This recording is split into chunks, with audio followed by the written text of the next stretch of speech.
the experiment. So when they got a consent to do the experiment, the individuals who agreed to the experiment, who were paid some money to do it, they were like college students and people that were living in the Chapel Hill area who wanted to make a little money from being a subject of an experiment. They were not told that they could die from this or that they could get cancer.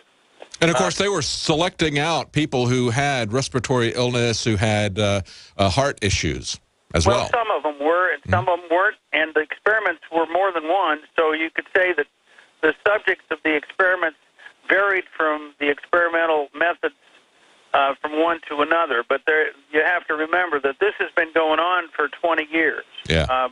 The experiments on children that we discovered from the Freedom of Information request were actually done in the early 2000s, and they were terminated about 2007 in Southern California. But hang on, Dr. Dunn. We've got to take another commercial break, and we're going to be right back. We've got a long segment. We'll also take your calls if you have any questions about this particular experiment. It's amazing to me that they're essentially hooking people up to the tailpipe of a diesel engine and observing them. This is what the EPA is doing to people in North Carolina. We'll be back with Dr. John Dunn. Stay with us. The Empire. Talking about, as Dr. Dunn pointed out, this is something that's been going on for quite some time by the EPA in violating people's informed consent. Of course, you can never have informed consent if it is something that is life-threatening. That's part of the Nuremberg prohibitions. The difficult spot that the EPA is in is they either have to admit that their regulations are far overstated, or else they are literally exposing people to things that could kill them. And there's no way that they can justify that. We're going to go back to Dr. Dunn in just a moment. We'll also take your calls. If you have calls or questions or comments for Dr. Dunn, that number is 800-259-9231. We've got a couple of callers who are still holding over from when we had Paul Watson on. I apologize that we weren't able to get to you. If you want to hold on to the overdrive, I'll take your calls and questions then. But I want to take people who have calls at this point in time for Dr. Dunn regarding what we've been talking about EPA human experimentation. Before we go back to Dr. Dunn, I want to let you know that we have a February special here at InfoWarsLife.com. You can save 20% off of Super Male and Super Female Vitality. This is a unique formula, completely free of GMOs, harmful additives, gluten. It's made in the USA and specifically designed to assist the body in regulating proper hormone balance to create superior vitality in males and females. And again, that's 20% off for the month of February. Super Male, Super Female Vitality. You can get that at InfoWarsLife.com, or you can call 888-253-3139. That's 888-253-3139. Dr. Dunn, you were just talking about how this is something that's been going on for quite some time. Before I get your comments, I just want to lay this out again for the audience, what they are doing in these experiments.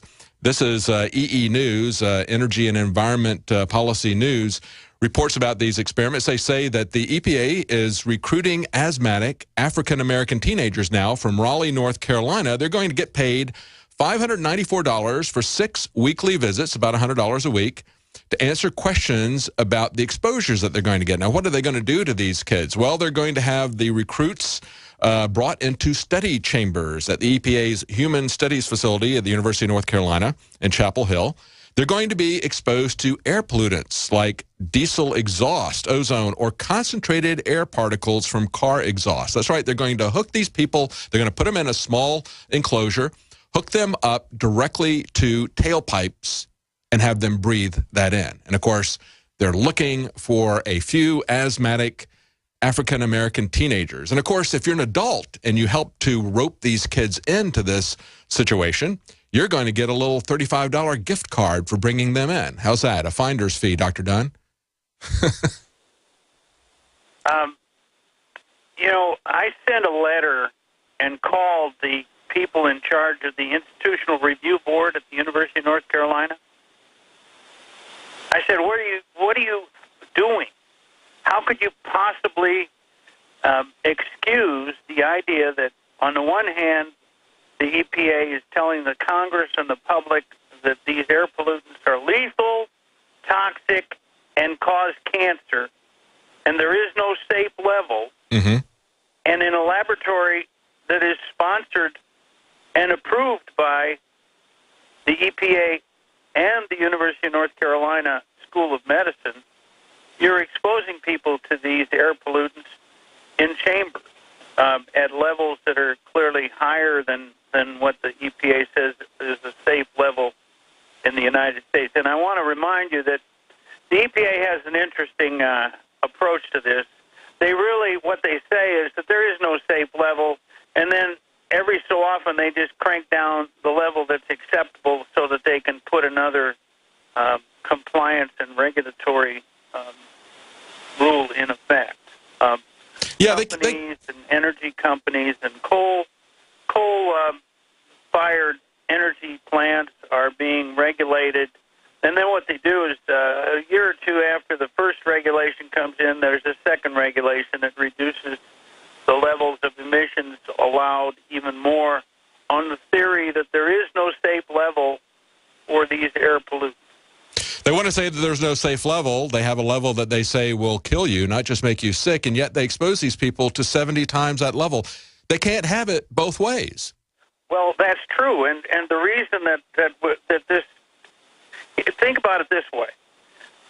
Let's say that these subjects are actually being exposed to something that's not really going to kill them, not going to give them cancer, not even going to hurt them, okay?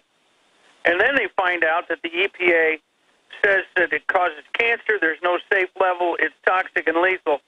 What do you think is going to be the state of mind of a subject who took $50 or $100 to be a participant in one of these studies for the rest of his life? Exactly. But, of course, they're told in this this article, EE News, are saying, in addition to getting cash, participants are told they'll be helping humanity. Thanks to people like you who've participated in studies, the EPA has set air pollutant regulations that help improve the health of millions of individuals every year. Your participation makes the world a better and healthier place for us all. So they're not doing it just for the children. They're doing it for the herd, and you can lay your life down on the line for the EPA's human experimentation. I don't know. Yes, go ahead. Can I interrupt just a minute on that? Okay. There is a specific prohibition to experiments that would cause harm to the subject, regardless of what may be some intended benefit. Exactly. The only exception to a human experiment that might harm the subject is special circumstances where there is a very serious risk that has been identified, and the individuals involved in the research themselves decide to expose themselves to the potential toxin or harm. Yes. You cannot ask people from the outside to do it. It is it's prohibited, and it's illegal. And under the common rule, which is the rule that the American federal government has adopted with regards to human experiments, there is no exception. Absolutely. Now, there are states that have adopted codes for human experimentation, and there are international codes and guidelines on human experiments that all follow the same rule. You cannot expose individuals to something that might cause them harm. Period. Absolutely. And they're not even telling them the level of risk that the EPA says that they're being exposed to. I mean, that's the other part of it. They're not informing them about the level of risk according to the EPA's published judgments. But as you point out, even if they did inform them, it still would be prohibited. It would be unethical and prohibited by the Nuremberg laws. Let's take a couple of callers, Dr. Dunn, who had questions. Let's go to Mama in Oregon. Go ahead, Mama. Hello, David. Thank you for all the hard work that you do. Oh, no. Thank you for listening. What's your question? I'm an amateur researcher and all of that, but mainly, why do you think that they keep getting away with these experiments that get worse and worse? And Mr. Knight, I can't hear a question. I'll repeat that for you. She asked, why do they keep getting away with this? Of course, you were part of the effort to try to get a restraining order to stop the EPA from doing these experiments. When we found out about it at UNC in 2012, the judges shut that down, and then we subsequently learned, as you pointed out, that they're doing it at 10 universities. They did it in California with children. Now they're back starting a new experiment in Chapel Hill. Her question is, why do they keep getting away with this? There is a tremendous amount of money involved. Mm-hmm. The institutional review boards are supposed to prevent this sort of experimentation at university schools of medicine and other research facilities sponsored by universities. But you have to realize that millions of dollars are changing hands, and for every experiment that the university approves, they get a cut of the amount of money that's awarded. It's all driven by money. Yes. Understand this. The climate campaign is driven by money. $20 billion a year are being granted to people who can establish on the basis of some kind of scientific experiment or even modeling, and some of that is really not very scientific.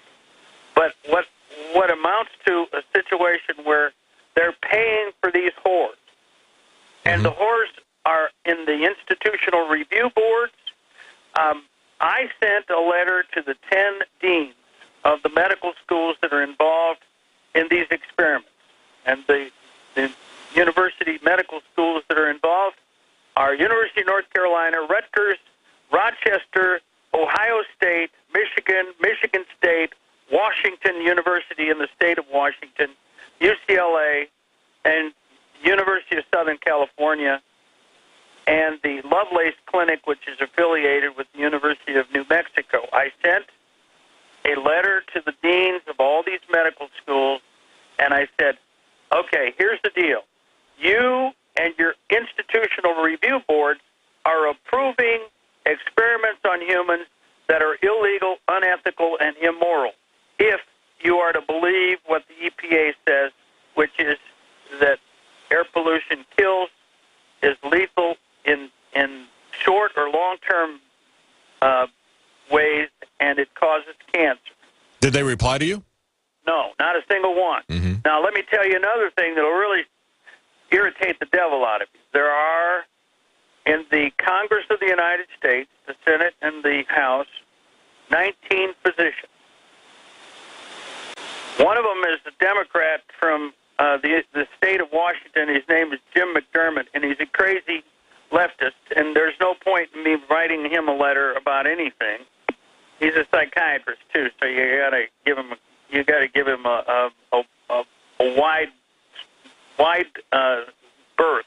In any event, there are 18 other physicians, ranging from anesthesiologists to orthopedic surgeons. You can think of the names of some of them. Rand Paul is an ophthalmologist. Mm-hmm. John Barrasso is an orthopedist. There's a fellow named Andy Harris from Maryland who's an anesthesiologist. There's a family practitioner from Georgia, Dr. Brune. Anyway, I wrote to all of these physicians and I said, here's what's going on. And we put the case there in front of them. And we said, we can't get the EPA to do anything. The judge says we don't have standing to stop the experiments because we're not being injured by the experiment. And so he threw the case out of court. But you need to do something about this. You want to ask your question about that, too? Yeah. You didn't hear anything from any of them, did you? No, I didn't. Yeah. No, I didn't. And I sent it on my letterhead. It wasn't like they were getting a letter from some goofball who's writing on the back of an old tablet about something that may or may not actually be happening. We gave them all the supportive information. Now, you have to remember that one of the things that I think is important, really important in terms of the evidence in this case, is I have declarations under oath by the individuals who work for the EPA who said, yeah, we did it, and yeah, we're going to continue to do it, and yeah, we know what you're talking about, but Here's what Dr. Robert Devlin, who was the chief research scientist for the University of North Carolina program, he said under oath, well, we know, just a minute, I'm sorry.